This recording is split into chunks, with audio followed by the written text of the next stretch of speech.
dengan menuliskan curahan hati di bagian punggung baju hazmat atau alat pelindung diri.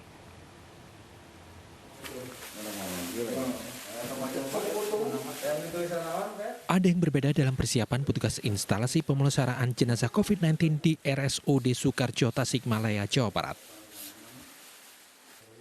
Saat mengenakan pakaian APD atau hazmat, mereka menuliskan curahan hati di bagian punggung. Bukan tanpa alasan, curahan hati ini diungkapkan karena hingga saat ini mereka belum menerima insentif yang menjadi hak mereka. Ironisnya, tenaga kesehatan yang lain termasuk perawat sudah menerima insentif. Sindiran di punggung hazmat ini menjadi cara mereka untuk menyuarakan tuntutan pada pemerintah setempat dan pusat. Karena dari ini kemarin khususnya sampai sekarang belum juga cair. Apanya Pak? Insentif? Ya, kalau yang lain sudah. Nah, kalau yang tenaga medis lain udah. Oh, Berarti. Padahal para petugas pemulasaraan jenazah dengan operator ambulans telah bekerja sebaik-baiknya dan menghadapi risiko terpapar virus COVID-19. Insentif yang dituntut para petugas pemulasaraan jenazah dan operator ambulans ini belum dibayarkan sejak bulan April 2020 lalu. Dari Tasikmalaya, Jawa Barat, Asep Juharyono, iNews melaporkan. Polres Metro Bekasi Kota meninjau penerapan protokol kesehatan di sejumlah tempat pelayanan publik di Bekasi, Jawa Barat. Untuk mencegah timbulnya klaster baru COVID-19, pelanggar protokol kesehatan akan diberi sanksi denda dan sanksi sosial.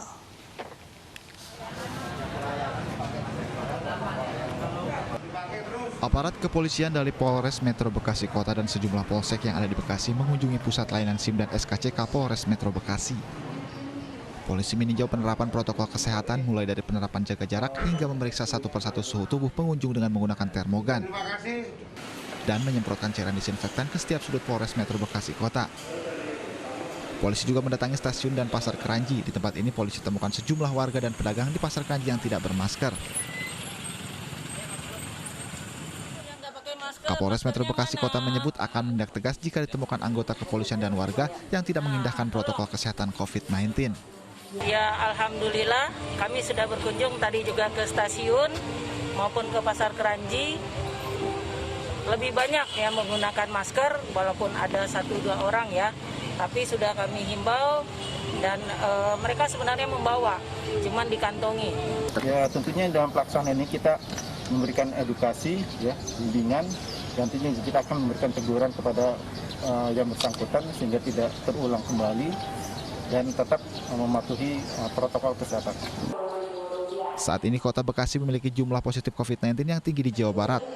Secara kumulatif, 1044 dinyatakan sembuh, 25 orang dirawat di rumah sakit maupun isolasi mandiri, dan 55 orang meninggal dunia. Dari Bekasi, Jawa Barat, Rahmat Hidayat, iNews melaporkan.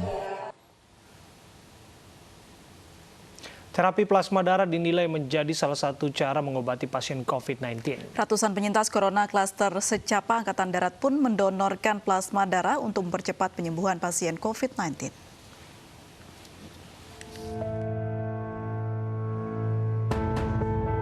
Terapi plasma darah penyintas COVID-19 dinilai mampu mempercepat proses penyembuhan pasien corona. Terapi ini pun telah diterapkan di sejumlah negara untuk memerangi virus corona. Terapi plasma darah dengan menyuntikkan plasma darah yang mengandung antibodi penangkal corona pada pasien terinfeksi COVID-19. Golongan darah antar pendonor dan pasien yang akan menerima donor plasma haruslah sama. Sementara itu, 214 penyintas COVID-19 dari klaster sekolah calon perwira TNI Angkatan Darat telah mendonorkan plasma darah untuk membantu proses penyembuhan pasien COVID-19. Sebelumnya, seluruh pasien positif corona klaster Secapa Angkatan Darat yang berjumlah 1.308 orang telah dinyatakan sembuh. Klaster Secapa Angkatan Darat bermula dari 2 prajurit siswa yang menjalani swab dengan hasil positif terpapar COVID-19. Selanjutnya diadakan rapid test dan swab massal di lingkungan Secapa Angkatan Darat. Hasilnya 991 prajurit siswa dan 289 staf anggota Secapa dan keluarganya dinyatakan positif COVID-19. Dalam beberapa pekan terakhir, para pasien perlahan mulai pulih dan mulai mendonorkan plasma darah untuk terapi plasma konvalesen. Tim Liputan iNews melaporkan. Pemirsa, konvalesen atau terapi plasma darah menjadi senjata pamungkas TNI Angkatan Darat mengalahkan COVID-19. Lalu bagaimana mereka memanfaatkannya? Kami akan membahasnya bersama ahli patologi Dr. Retno Wihastuti dan pasien yang sudah sembuh dari COVID-19, Letda Infantri Yosafat Dwi Kristianto. Selamat sore Bapak dan Pak Yosafat. Selamat sore, Bu. Baik, Ibu Dokter, selamat sore.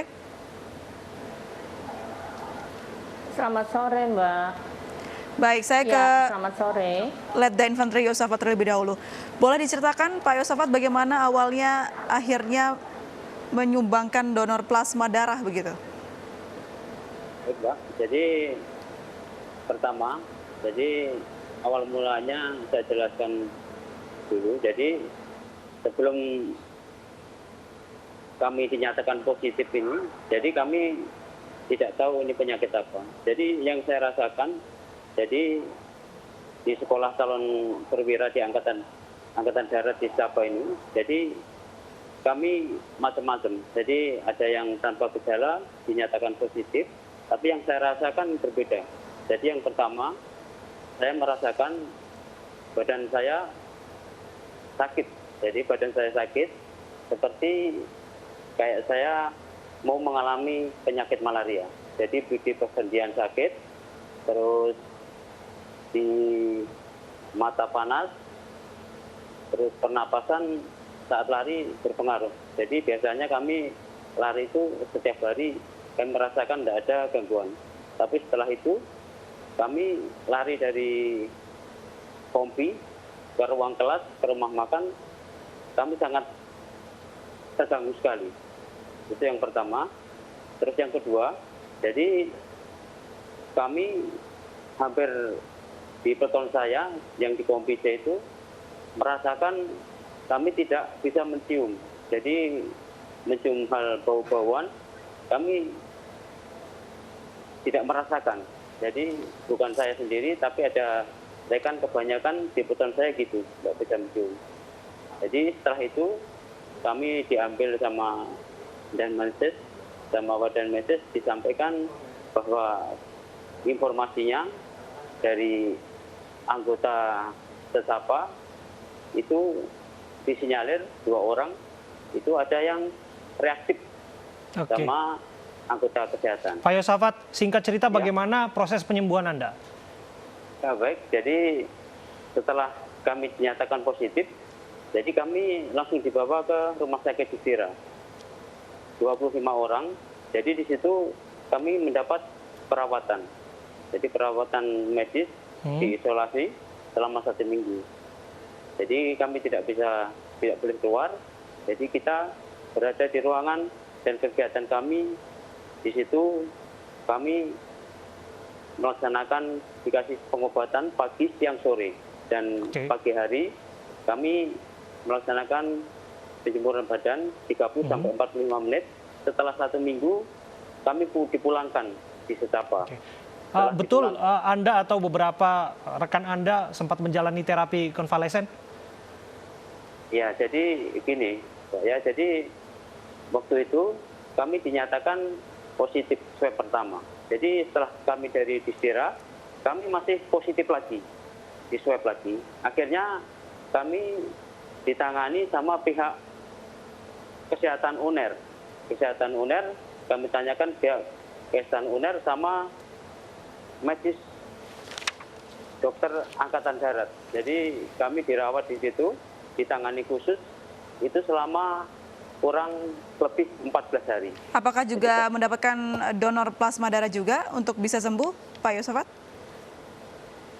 Itu belum, Mbak. Jadi enggak. Jadi kita mendapat pengobatan. Jadi pengobatan dari pihak UNER ini, jadi kita mendapatkan 3 macam obat. Jadi pertama, jadi pagi, siang, sore. Atau malam kita minum. Prinsipnya saat ini sudah rampung ya Pak proses donor darah Anda? Ya, kita sudah selesai hari ini. Tadi kita 28 orang. Sudah selesai. Jika demikian kita bergerak ke Dr. Retno. Dr. Retno, kita melihat bahwa ada upaya dari pemerintah dan pihak terkait untuk membangkitkan kembali terapi plasma darah. Sejauh ini menurut Anda apakah ini sudah efektif? Iya. Bisa mengentaskan persoalan corona? Iya, begini Mas Abraham ya.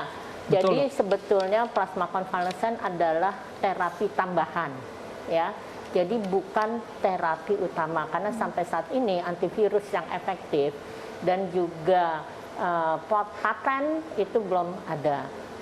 Jadi pada pasien-pasien COVID-19 kami berikan obat-obat standar yang sesuai dengan SOP. Kemudian kalau pasiennya derajat sedang sampai berat, kami tambahkan plasma konvalesen. Jadi sebagai terapi tambahan, bukan terapi utama. Oke, rasio keberhasilannya seperti apa, Dok, Ya. untuk pasien yang bergejala berat? Ya, memang oke. Yang bergejala berat, jadi sebetulnya kan plasma konvalesen ini sudah digunakan sejak zaman pandemi flu Spanyol. Jadi tahun 1918 sampai 1912, kemudian pada pandemi SARS yang dahulu tahun 2003 pada saat MERS-CoV tahun 2013, kemudian pada kasus-kasus Ebola. Sebetulnya plasma konvalesen ini sudah digunakan dan pada pengamatan dia bisa membuat kasus yang fatal berkurang, kemudian juga menurunkan angka kematian. Selain itu, kalau dari kasus yang berat yang tadinya menggunakan ventilator mekanik atau mesin bantu nafas, itu bisa diperpendek selama penggunaan, sehingga juga masa rawatnya juga bisa lebih pendek. Jadi kami gunakan karena memang sudah digunakan untuk kasus-kasus pandemi yang terdahulu. Kalau kasus pandemi COVID-19 di Indonesia sendiri melaksanakan sudah ada hasilnya kami apakah? Sudah menggunakan kami sudah penelitian fase 1 sebelumnya. Jadi pada 10 pasien. Kalau pada fase 1 terutama dilihat adalah keamanan atau safety. Jadi pada penelitian terdahulu tidak ada efek samping yang berat dari penggunaan plasma konvalesen. Selain itu juga memang didapatkan perbaikan hasil fototoraks, kemudian hasil parameter-parameter proses inflamasi, jadi seperti CRP, kemudian juga harusnya kita periksa interleukin 6 dan lain-lain, itu terjadi penurunan. Baik, Dr. Retno, berapa kasus yang sudah berhasil disembuhkan dari plasma donor plasma darah ini? Oke, jadi kalau yang kami penelitian 10 orang, memang ada 2 orang yang meninggal, tetapi bukan karena pemberian plasma konvalesen. Karena penyakit komorbidnya banyak. Jadi pada kasus-kasus COVID pada orang tua biasa ada komorbid atau penyakit penyerta lain seperti darah tinggi, kemudian diabetes mellitus, penyakit jantung, penyakit ginjal, kemudian juga obesitas, itu juga akan mempengaruhi hasil. Nah, sebetulnya kami akan masuk ke penelitian fase 2 atau melihat efikasi. Kami sedang dalam persiapan untuk itu.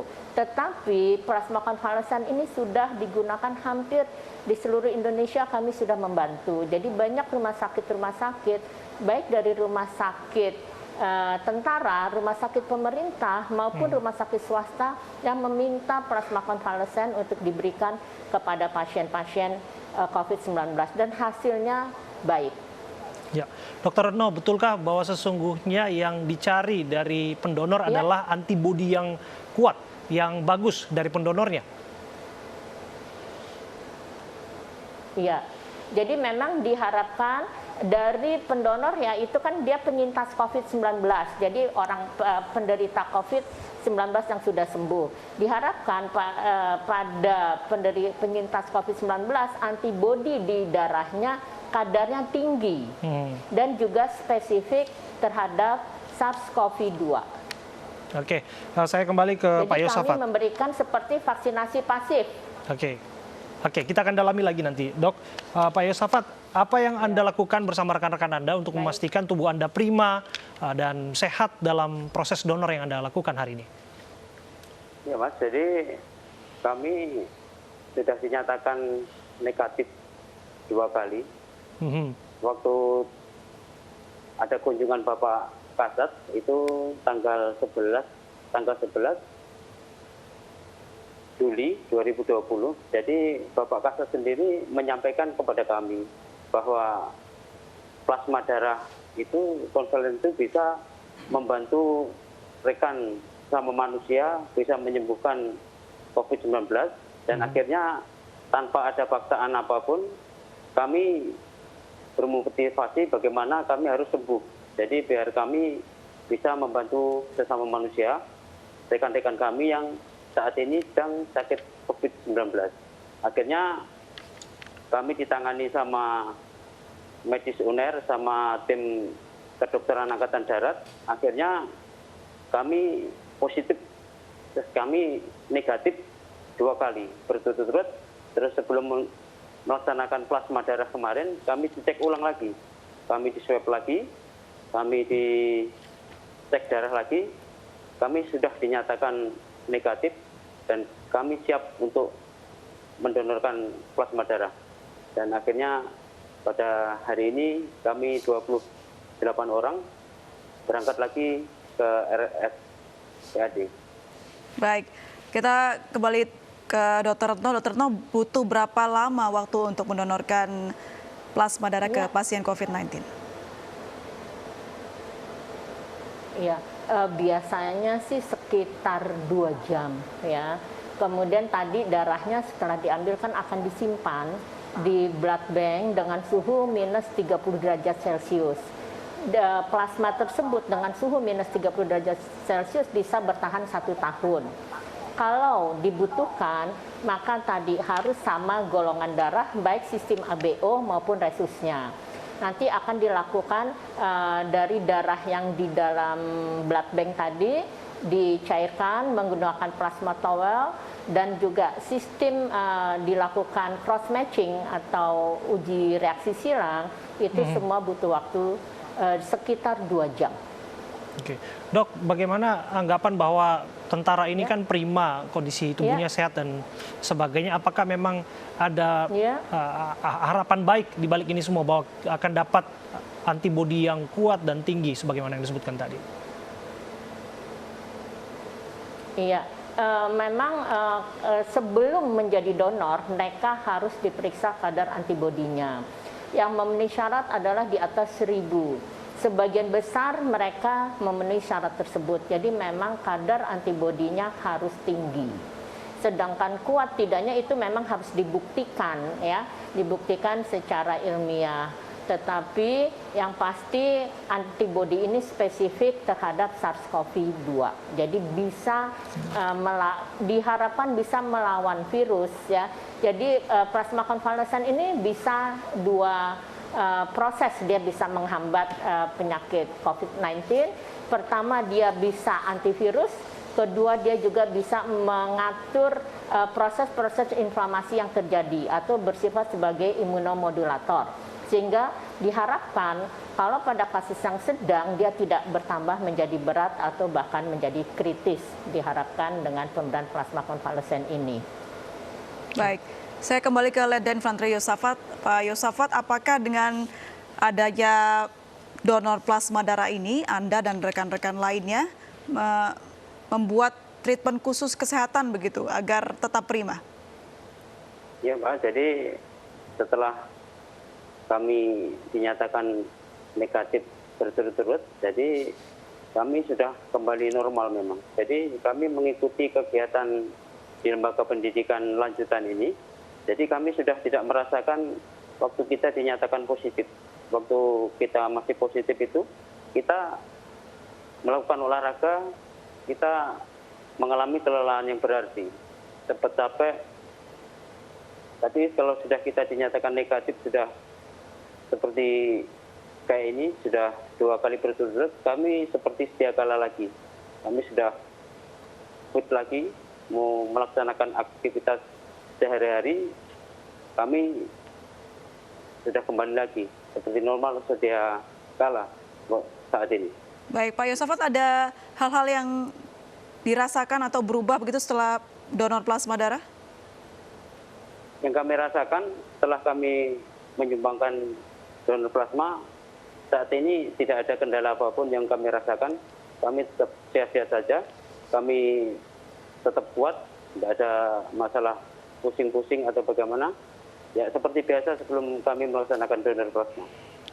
Saya kembali ke Dr. Retno. Dok, dalam beberapa literatur dan studi menyebutkan bahwa terapi plasma konvalesen ini bisa berisiko terhadap pasien. Anda melihat seperti apa kasus COVID-19? Berisiko terhadap pasien satu, jika darahnya mengandung penyakit menular. Yang pasti darah ini sudah dilakukan pemeriksaan uji saring, penapisan, sehingga darah atau plasma konvalesen ini sudah tidak mengandung penyakit menular lain seperti HIV, hepatitis B, hepatitis C, kemudian VDRL juga sudah dilakukan pemeriksaan. Selain itu pasien juga sudah negatif pada swab nasooorofaringnya sehingga sudah bukan penderita COVID-19. Selain itu memang ada reaksi transfusi darah, tetapi pada prinsipnya hampir seperti reaksi transfusi darah.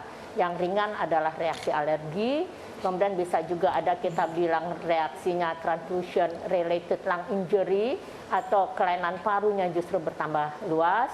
Atau kalau kita berikan volumenya dalam banyak, bisa menjadi transfusion associated cardiac output yang meningkat. Tetapi hal itu pada penelitian kami fase pertama semua tidak ada. Baik, dokter, setelah pasien didonorkan plasma darah, berapa lama pasien tersebut akan sembuh?